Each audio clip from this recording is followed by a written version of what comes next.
Hi, and welcome to Nursery Rhymes in Modern Times, where we discuss traditional and contemporary nursery rhymes in a modern context. Today we're going to be talking about some nonsense songs and rhymes.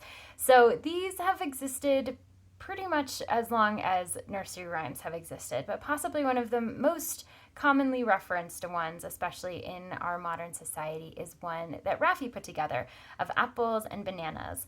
So if you're familiar with the song, it goes like this. I like to eat apples and bananas. I like to eat apples and bananas. I like to eat apples and bananas. I like to oot ooples and bananas.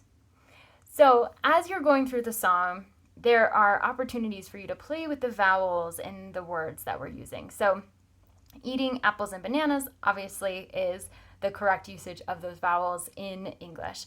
If you're talking about ooples and bananas, that's not the right way to say eat apples and bananas, but it is a way to play with those sounds. So instead of saying ah or e, you have ooh. So you get to use that sound in a different way. You get to play with the words that you're using, and it helps you understand that there are different vowel sounds found in the words that we use. So when we are adults and we're talking to one another, and even when we're talking to our kiddos, we're speaking in a really quick fashion, and we're speaking in a way that kind of blends the sounds together in the words that we say. So it makes it harder for little kids to understand where those breaks are happening, where the vowel sounds are coming in, and it makes it harder for them to practice those sounds if they're expected to use them quickly. That's part of why we like to use songs in our story times and when we're communicating with children, because it forces us to slow down those vowel sounds that we're using so that they can practice with them.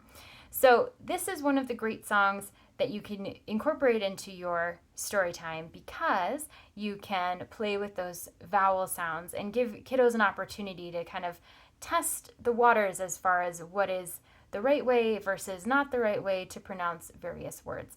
And by being able to practice that, they're going to be able to better settle on the correct usage of those vowel sounds within words.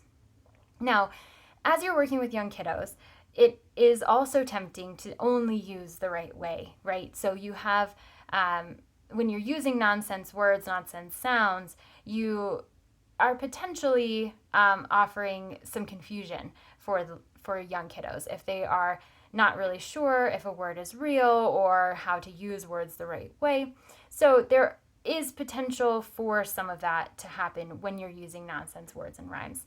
However, I would say that in a lot of ways the benefits outweigh those potential confusion points, and if you do feel like your kiddo is confused, you can have an opportunity to speak with them about what is happening in those songs, why they might be confused, and in that conversation, that interaction, you are also increasing those early literacy skills because you are having that serve and return conversation. You're offering them the opportunity to speak their feelings, their thoughts, their observations, and giving them feedback in relation to that. So while there may be some potential for confusion in those songs that don't incorporate typical words or pronunciations, there are benefits to it from several perspectives. So it's something to consider using whether you are providing story time to your kiddos or if you are just speaking with a kiddo that you care for that's not necessarily in a story time setting.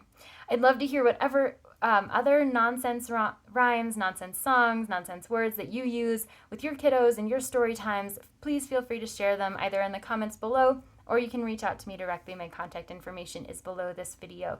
And as always, please remember to like, subscribe, and share so that we can continue this conversation with folks around the world and how they are interacting with the kiddos in their lives. Thanks so much for joining me today, and I'll see you next time.